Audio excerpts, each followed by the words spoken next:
Pensando em termos de conformação, como foi visto na aula anterior, existem três objetivos do processo de conformação. O primeiro é o pré-formato, ou seja, o compacto verde produzido pela conformação deve ter o pré-formato da peça que nós gostaríamos de fabricar. O segundo é a resistência mecânica, ou seja, o compacto verde deve ter a resistência mecânica suficientemente elevada para resistir ao manuseio que ela vai sofrer antes de chegar no forno, sem que esse manuseio introduza defeitos que vão causar problemas durante a sinterização e nas propriedades do produto final. E a microestrutura verde. A gente entende por microestrutura verde o arranjo das partículas no compacto verde. Então, essa é uma característica que vai afetar significativamente a evolução da microestrutura e, consequentemente, a microestrutura do produto final e, consequentemente, as características do produto final, as propriedades do produto final. Nos atendo ao processo de conformação por prensagem, ele é subdividido em três etapas. Na primeira etapa, ocorre o preenchimento do molde, como a gente pode ver aqui. Então, existe um silo que contém o pó que vai ser utilizado, ele se desloca para cima da cavidade da prensa, o pó escoa e preenche a cavidade. A seguir, o silo recua, o pistão superior desce e nós temos então a segunda etapa, que é a compactação. Na terceira etapa, agora nós temos que extrair a peça que foi compactada. Então, o silo se mantém recuado, o punção superior sobe e o punção de baixo sobe e extrai a peça. E aí a gente repete o ciclo. Então, o punção vem de novo, empurra a peça que foi extraída e preenche novamente a cavidade do molde. Então, esse é o ciclo de prensagem. Vamos começar com o preenchimento do molde. O objetivo do preenchimento do molde é que o preenchimento gere uma distribuição do pó dentro do molde uniforme. Então, nós almejamos obter um preenchimento uniforme da cavidade do molde. A cavidade do molde também é chamada de estampo. Para que esse preenchimento possa ser uniforme, o pó deve apresentar uma boa fluidez. Então, a fluidez do pó é fundamental. Agora, o que afeta a fluidez do pó? A fluidez é uma função básica de duas variáveis, o atrito e o formato das partículas. O atrito é dado pelo número de pontos de contato por unidade de volume, ou seja, o atrito em cada ponto de contato vai depender das forças que estão empurrando uma partícula contra a outra e do acabamento da superfície nas superfícies que estão em contato. Agora, cada ponto de contato, então, tem uma força. E o número de pontos de contato por unidade de volume é que vai dar qual é o atrito, que vai dar qual é a resistência ao fluxo. Por outro lado, o formato ideal das partículas é o esférico. Qualquer desvio do formato esférico vai representar uma perda na fluidez do pó. Então, sob esses dois pontos de vista, se nós formos pensar qual é o tipo de pó que nós queremos trabalhar, seria partículas esféricas e de grande diâmetro, porque ao aumentar o diâmetro a gente diminui o número de pontos de contato por unidade de volume e, consequentemente, o atrito que impede a fluidez do pó. Entretanto, isso vai ser um problema para a sinterização. Então, vamos tentar entender primeiro como acontece essa questão da fluidez, depois a gente volta para a sinterização. Se nós tivermos um arranjo representado aqui, então 3 esferas nesse arranjo e que elas estão seguras por esses anteparos que estão colocados aqui, e nós retirarmos os anteparos, o que acontece com essa distribuição então das partículas? Nós, para entendermos isso, consideramos quais são as forças atuantes. Então, nós temos a força-peso da partícula que está em cima, empurrando as partículas que estão embaixo, e essa seria a configuração esperada dessas 3 partículas. Isso é o que a gente vê no dia a dia, no universo macroscópico em que a gente vive. Entretanto, quando o tamanho de partículas diminui, e a gente já viu em aulas anteriores que para a sinterização nós precisamos de partículas pequenas, porque a força motriz para o processo de sinterização é justamente a energia superficial que é conseguida através das partículas pequenas. Então, quando nós reduzimos o tamanho de partícula, além dessas forças que nós levamos em consideração até agora, existe um outro conjunto de forças, que são as forças de Van der Waals e ou capilaridade que vão estar atuando. Capilaridade, nesse caso, pode ser simplesmente a condensação da umidade relativa do ar que vai acabar formando um filme de água nos pontos de contato entre as partículas. Quando nós levamos em consideração agora as novas forças, ou seja, as setas amarelas representadas aqui, então a resultante de todas essas forças que estão atuando é que vai definir qual é o arranjo das partículas, no caso de nós termos partículas muito pequenas. Então, se nós tivermos o mesmo arranjo, mas agora com partículas pequenas, quando nós tiramos os anteparos, elas mantêm essa ordem. Isso porque quando nós diminuímos o tamanho das partículas, a força-peso vai diminuir com o cubo do diâmetro das partículas, mas as forças de superfície vão diminuir com o quadrado do diâmetro das partículas. Isso quer dizer que abaixo de um determinado diâmetro, as forças de superfície prevalecem sobre a força-peso das partículas. E por isso que esse é o arranjo estável quando o tamanho de partículas é pequeno, como o usual em pós que são utilizados na fabricação de materiais cerâmicos. A sinterização precisa da energia superficial, como a gente já tinha comentado. A energia superficial é dada por partículas pequenas e as partículas pequenas têm uma baixa fluidez. Então, como é que a gente compatibiliza isso? De um lado, a boa fluidez exige partículas grandes, esféricas e grandes. A sinterização exige partículas pequenas, independente do formato delas. Para conseguir compatibilizar isso, é que nós vamos ter que usar a granulação. Então, o que é a granulação? Esse é o principal equipamento utilizado para produzir grânulos. Como é que ele funciona?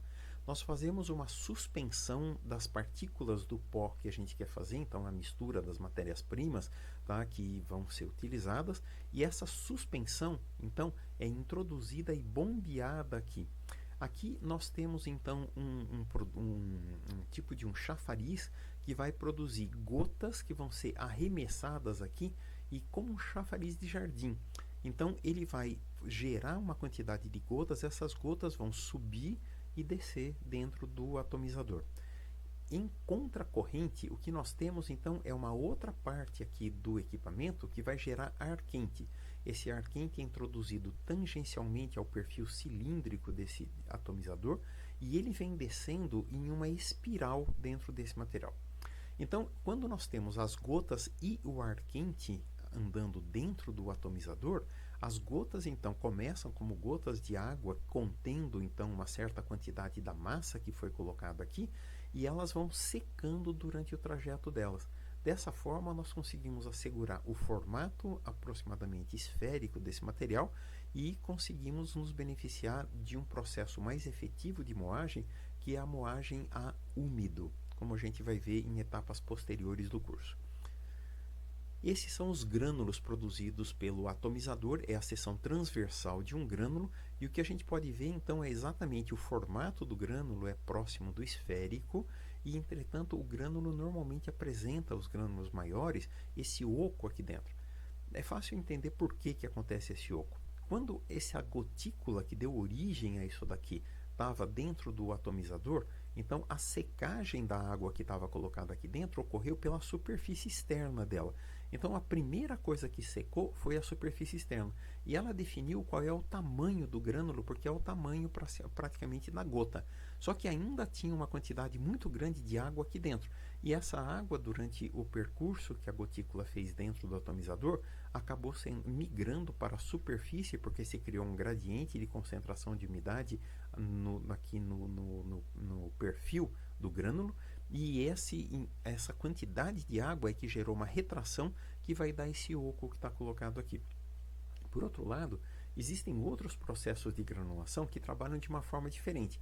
E neste caso, o grânulo é feito a partir de uma gota de água que cai aqui no centro, em uma camada de pó do material, e esse grânulo que vai ser formado aqui, então é rolado em cima da camada do pó, e então o grânulo nasce de dentro para fora, e por isso esses grânulos são sólidos. E eles vão ter um comportamento, quer dizer, as partículas que estão aqui dentro não tem mais esse oco, e por isso o comportamento das partículas aqui no que diz respeito ao rearranjo das partículas durante os processos de conformação vai ser bastante diferente. Então, quais são as características dos grânulos que nós gostaríamos de ter produzidos pelo atomizador? Então esse gráfico mostra aqui a variação da fluidez com o tamanho dos grânulos. E o que dá para perceber é que o tamanho de grânulo é pequeno, apresenta baixa fluidez, depois ele apresenta uma boa fluidez e depois a fluidez cai de novo. Em teoria, quanto maior for o tamanho do grânulo, maior deveria ser a fluidez. Então tem alguma coisa errada aqui acontecendo. Por que a fluidez é baixa no começo? Porque os grânulos sendo pequenos, muito embora eles sejam muito maiores do que o tamanho das partículas que os constituem, tá? Eles têm um elevado número de pontos de contato entre os grânulos e por isso a fluidez dele é baixa, por unidade de volume. Lembre-se sempre disso. Tá? Quando nós estamos aqui na faixa entre 100 e 500 microns, agora é onde nós temos a máxima fluidez.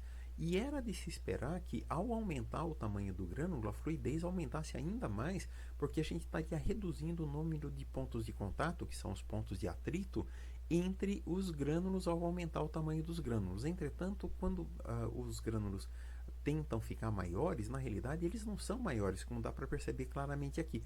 Os grânulos que em teoria têm diâmetros maiores são na realidade produzidos por grânulos menores que colaram um no outro durante a sua viagem dentro do atomizador. Então eles perderam a esfericidade e ao perder a esfericidade eles perderam então a fluidez. Portanto, os grânulos ideais estão aqui na faixa entre 100 e 500 microns. Voltando para o atomizador, como é que a gente consegue isso então? Quando nós temos então as gotículas viajando aqui dentro, tá? E nós vamos ter então grânulos grandes e grânulos pequenos, só que por causa da corrente de ar que está circulando aqui dentro, nós vamos ter os grânulos grandes circulando próximos à parede do cilindro que está colocado aqui. E os grânulos menores vão ficar circulando mais próximos ao centro por causa da gravidade que está atuando sobre esses grânulos. Então, os grânulos grandes vão circulando próximo à parede, vem e caem aqui embaixo. Só que esses grânulos, como a gente viu, são indesejáveis, porque eles perderam o formato esférico. Então, tem uma peneira aqui embaixo que elimina esses grânulos. E quem passa na peneira são só os grânulos redondos, ou aproximadamente esféricos, tá? E que tem o diâmetro ali entre 100 e 500 microns, como a gente viu. E os grânulos pequenos? Os grânulos pequenos, como eles ficaram circulando na parte central do atomizador, eles são tirados por esse pescador que está colocado aqui. Então ele é um aspirador e que vai tirar do material que vai chegar aqui embaixo os grânulos menores. Por isso, os grânulos que vão chegar à esteira transportadora que está aqui embaixo vão estar na faixa desejável entre 100 e 500 microns.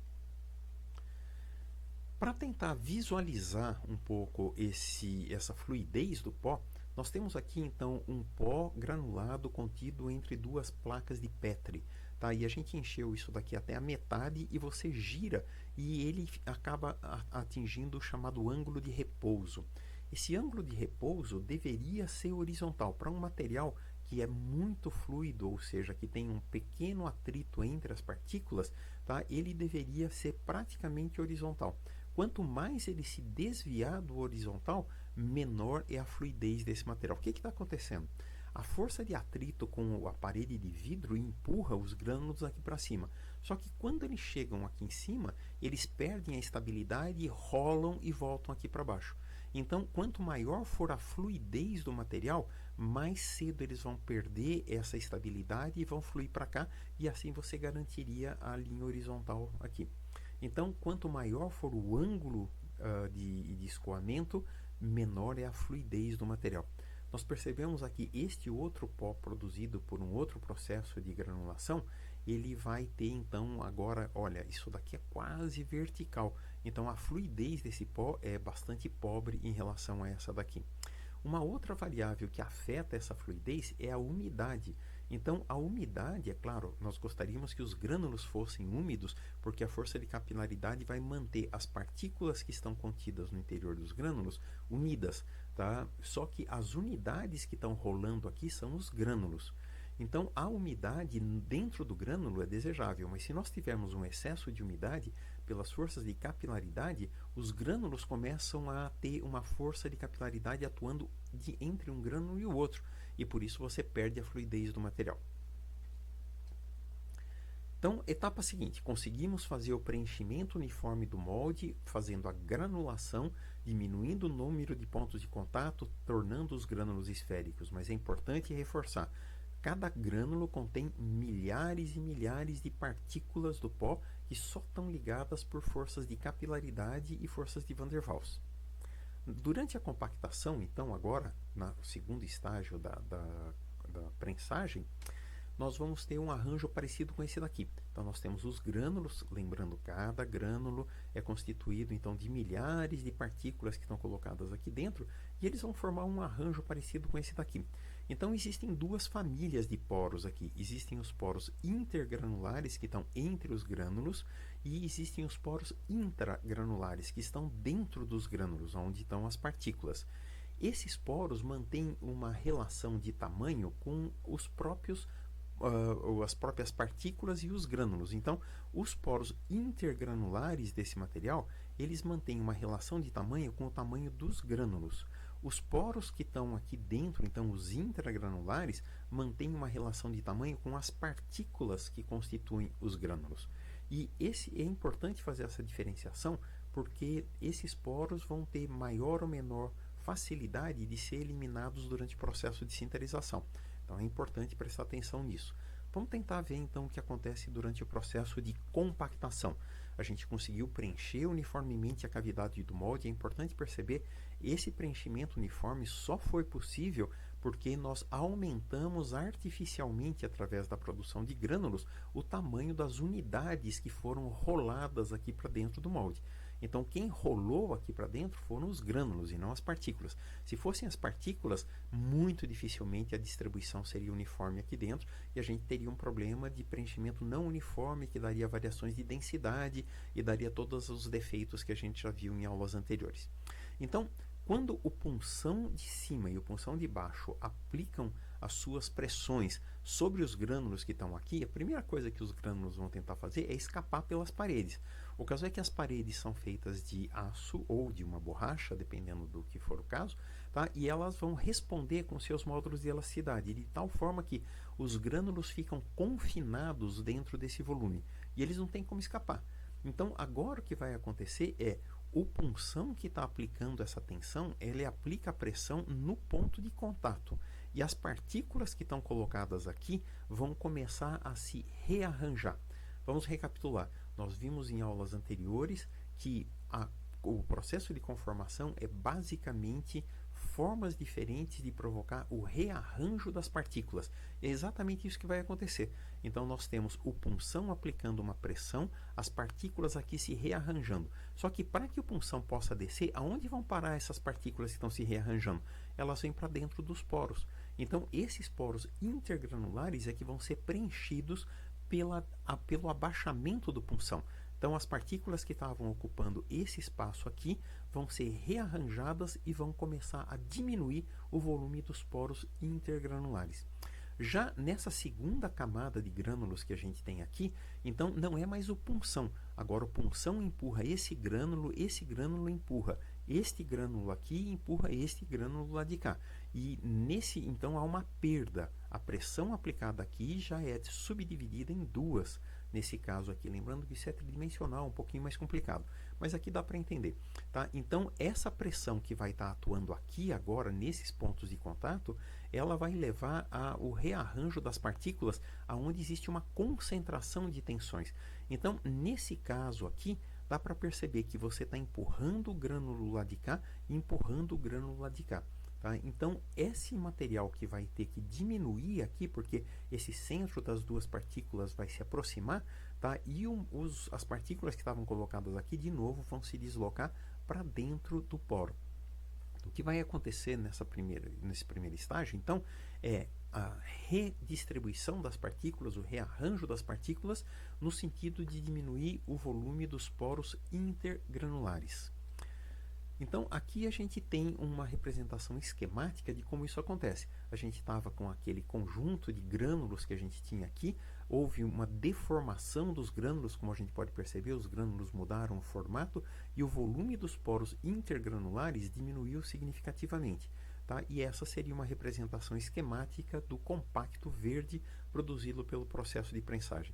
É importante perceber aqui que mesmo depois de a gente ter amassado os grânulos, ele ainda mantém a memória. Então, essas coisas marcadas aqui no compacto tá? Elas são memórias, são tipo cicatrizes deixadas pelos pontos de contato entre os grânulos que estavam colocados aqui.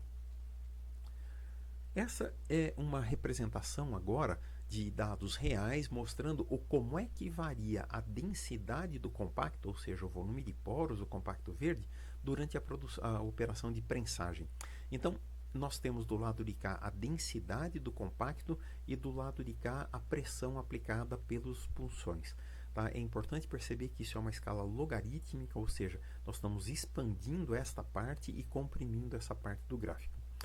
Aqui nós temos representada a densidade do grânulo, só que essa densidade do grânulo é derrubada para essa densidade por causa dos poros intergranulares. Então essa é a densidade vibrada, ou seja, quando a gente vibra aquele conjunto de grânulos que nós tínhamos dentro da cavidade do molde, nós fazemos com que não exista nenhum poro entre os grânulos que caiba um grânulo. Todos os grânulos são rearranjados de tal forma que eles têm um empacotamento uniforme e não tem mais poros intergranulares de dimensões maiores do que o próprio tamanho dos grânulos. Então aqui começa a compactação, ou seja, os grânulos não tem como escapar mais. Então quando nós atingimos essa tensão que está colocada aqui, os grânulos começam a se deformar, começa a acontecer o rearranjo das partículas nas regiões de concentração de tensão, que são aquelas regiões dos pontos de contato, como a gente viu na figura anterior. Então, durante todo este trajeto, o que está acontecendo é o rearranjo das partículas nos pontos de contato entre os grânulos, e isso vai fazer com que o volume dos poros intergranulares diminua.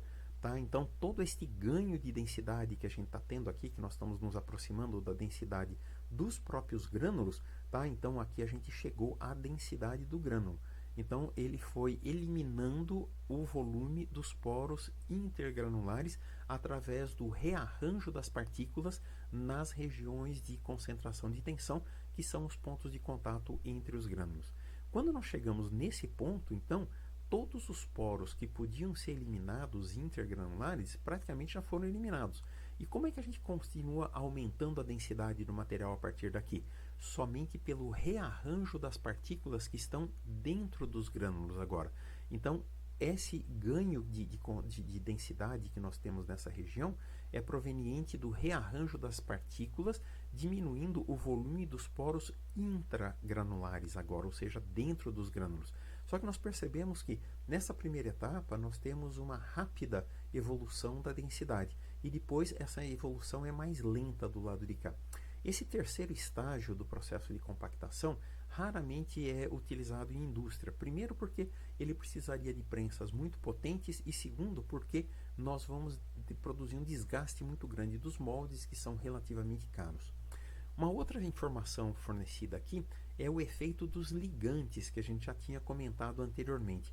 Então, no caso, o ligante utilizado nesta massa aqui, ele é um ligante que é plastificado pela umidade, ou seja, você derruba a tensão de escoamento dele quando você aumenta a umidade. Então, se nós trabalharmos com a umidade relativa do ar de 92% ou de 33%, olha qual foi a tensão de deformação.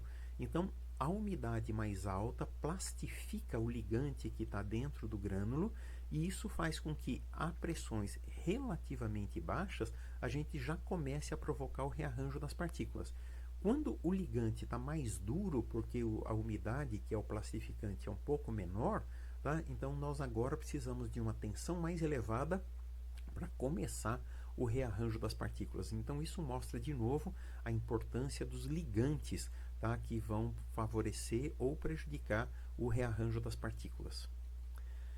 Essa é uma outra figura que mostra como é que os poros entre as partículas variam durante o processo de prensagem. Então, quando nós temos o pó simplesmente preenchendo a cavidade do molde, nós vamos ter dentro de um porosímetro de mercúrio, é o equipamento que está sendo usado aqui, a gente está medindo o volume de poros, que é o volume de mercúrio que entrou dentro do compacto, e do lado de cá o tamanho desses poros. Então esse gráfico está dizendo para a gente, olha, tem duas famílias de poros aqui quando nós simplesmente jogamos o granulado dentro do molde. De um lado nós temos os poros intergranulares, que são grandes, e do outro nós temos os poros entre as partículas dentro dos grânulos, os intragranulares. Quando nós aplicamos a pressão, então, de 10 megapascal, como está colocado aqui, dá para perceber que esta parte dos poros intragranulares praticamente permaneceu intacta. O que mudou foram os poros, o volume dos poros intergranulares. Quando nós aumentamos ainda mais a pressão, nós matamos os poros intergranulares, só que os poros intragranulares permanecem do lado de cá. Então é assim que nós estamos representando, medindo aquilo que esquematicamente a gente tinha representado em uma figura anterior. Essa é uma outra figura que mostra fundamentalmente a mesma coisa. Então nós temos aqui os poros intergranulares e os poros intragranulares. Então os poros intergranulares vão diminuir rapidamente o volume desses poros conforme a pressão vai aumentando, e os poros intragranulares só começam, ou seja, os poros que dependem do rearranjo das partículas diminuindo o volume dos poros dentro dos grânulos, só vai acontecer a uma pressão bastante mais alta. Então, durante todo este intervalo até aqui, nós estamos só rearranjando as partículas contidas nos grânulos para produzir uma diminuição do volume dos poros intergranulares. A partir desta pressão é que o rearranjo das partículas começa a promover a diminuição do volume de poros dentro dos grânulos. E da mesma forma que no gráfico anterior, tá, a umidade relativa do ar vai contribuir para que o ligante utilizado seja plastificado. Então, ou seja, com uma umidade relativa do ar elevada, nós temos aqui uma tensão relativamente baixa para produzir esse rearranjo, e se a umidade relativa do ar for baixa, tá, a tensão necessária é bastante mais alta. Mesma coisa do lado de cá. Uma outra característica do processo de prensagem é que, como a gente já mencionou, a pressão é transmitida através das próprias partículas. Então, se nós considerarmos aqui que nós estamos aplicando a pressão aqui unidirecionalmente só no topo do conjunto de partículas, então nós vamos começar a promover o rearranjo das partículas dentro dessa cavidade. As partículas estão confinadas aqui. Só que para que haja um rearranjo das partículas e isso leve a uma diminuição do volume do poro, nós temos que empurrar as partículas de um lado e empurrar as partículas do outro lado. Não basta empurrar, porque empurrando só de um lado, você promove o deslocamento das partículas. Alguém tem que empurrar do outro lado. Então, as partículas ou os grânulos que estão próximos da parede do molde, aqui nesse caso, o que vai acontecer? O punção vai empurrar essas partículas para baixo, só que as partículas que estão colocadas aqui, ou os grânulos, vale para os dois, elas vão empurrar esses grânulos ou as partículas pressionando a parede do molde. Então vai surgir um atrito do lado de cá, e o que nós vamos ter é a pressão do punção empurrando isso para baixo e o atrito com a parede do molde empurrando isso para cima. Essa combinação de pressões é que vai ser crítica para promover o rearranjo e a densificação, ou seja, a diminuição do volume de poros aqui. Isso seria o início do segundo estágio da compactação. Então, nós temos aqui um gradiente de pressão dentro do material que está sendo compactado. Então, aqui nós temos as pressões mais elevadas, aqui a pressão já diminui um pouco. Essas partículas que estão aqui no meio, elas vão receber a pressão aqui do punção e vão transmitindo a pressão uma a uma, e essa pressão vai caindo. Então, aqui embaixo a gente tem a pressão mais baixa dentro desse conjunto que a gente tem aqui. Conforme a compactação continua, agora nós vamos para o final desse segundo estágio da compactação, em que nós temos agora a parte 1, então aqui, a 1, a 2 aqui, a 3 continua com uma densidade baixa, porque não tinha ninguém para se contrapor do lado de cá, e surge esse 4 que estava aqui agora, mostra o efeito do canto, em que nós temos então aquele efeito positivo na compactação que o atrito com a parede do molde tinha causado aqui, ele é o oposto do lado de cá, porque para que a pressão possa chegar agora, tá, o atrito desses grânulos ou partículas com a parede do molde vai dificultar que a pressão chegue do lado de cá. Portanto, esses são pontos de baixa compactação, de baixa pressão que a gente vai ter no material. Isso tudo vai gerar gradientes de densidade, que são exatamente aquele inimigo que a gente já comentou em aulas passadas, que vai gerar gradientes de retração durante a queima, durante a sinterização do material, e isso pode gerar tensões e vários problemas. Essa é uma figura de uma medida da variação da densidade em peças de revestimento cerâmico, são pisos aqui no caso, tá? Em que nós temos a medida da densidade através de raio-x. Então, o raio-x está passando através dessas peças e a gente tem representado aqui qual é a variação da densidade. As regiões mais azuis são regiões de baixa densidade, as regiões verdes já são regiões de mais alta densidade. E dá para perceber como varia a densidade do compacto produzido por prensagem aqui nesse caso. E isso dá para perceber que é diferente a distribuição das densidades aqui em relação à distribuição da densidade colocada aqui. Isso pode causar problemas. Esses problemas, nesse caso, são consequência do mau preenchimento da cavidade do molde. Lembra que a gente falou da importância de preencher uniformemente a cavidade do molde? Se nós não preenchermos uniformemente, a gente vai ter esse tipo de distribuição de densidade. Consequência disso está mostrada aqui. Então, o que a gente tem é um compacto que foi feito com uma heterogeneidade proposital. Então, a marca preta aqui em volta mostra qual era o formato e o tamanho da peça original. Depois de sinterizada, então, ela se distorceu, como dá para perceber aqui. Uma parte da peça tinha mais material e a outra parte tinha menos material. Então, por causa dessa diferença de densidade de uma região para outra da peça, é que ocorreu essa distorção, como a gente está vendo aqui. Tá? Então, essa distorção é extremamente prejudicial no que diz respeito às propriedades, às características do produto final e é indesejável. Extração, o último estágio então do processo de compactação por prensagem, de conformação por prensagem. Então seria esse estágio que está colocado aqui. Depois que a peça foi compactada, então nós temos aqui um compacto, tá? Ele está pressionado pelo punção de cima ou punção de baixo, e quando nós vamos tentar tirar essa peça daqui, nós tiramos o punção que está aqui em cima e vamos tentar empurrar isso daqui. Só que como a etapa da compactação aplicada a pressão aqui provocou uma deformação elástica de todas as partículas que estavam colocadas aqui, essas partículas tentaram então pressionar a parede do molde. Então, quanto maior for a pressão aplicada aqui, maior a deformação elástica sofrida pelas partículas e, consequentemente, quando nós tiramos o punção, maior é a força que isso daqui vai aplicar contra as paredes do molde. Quanto maior for essa força contra as paredes do molde, maior é o atrito que a gente tem para conseguir empurrar esse compacto que foi produzido aqui para conseguir tirar esse produto. Isso pode criar problemas, como mostrados nessas duas figuras do lado de cá. Quando nós estamos então empurrando esse compacto verde que está aqui dentro, o atrito com a parede do molde pode gerar essas chamadas trincas de extração. Tá? Então, essas trincas de extração ocorrem a 45 graus por causa do círculo de Moore, tá? E elas podem ser resultantes muito mais frequentes quando nós trabalhamos com pressões muito altas que começam a entrar ali na terceira etapa do processo de compactação. Por isso que industrialmente essa etapa é evitada. Uma outra fonte de geração de tensões é quando o compacto começa a sair. Então, essa parte que está colocada aqui já sofreu a recuperação das partículas que estavam elasticamente deformadas. Então, as partículas, quando se veem livres agora do confinamento do molde, elas expandem. E essa expansão, então, é que vai aumentar só a parte que saiu aqui da peça.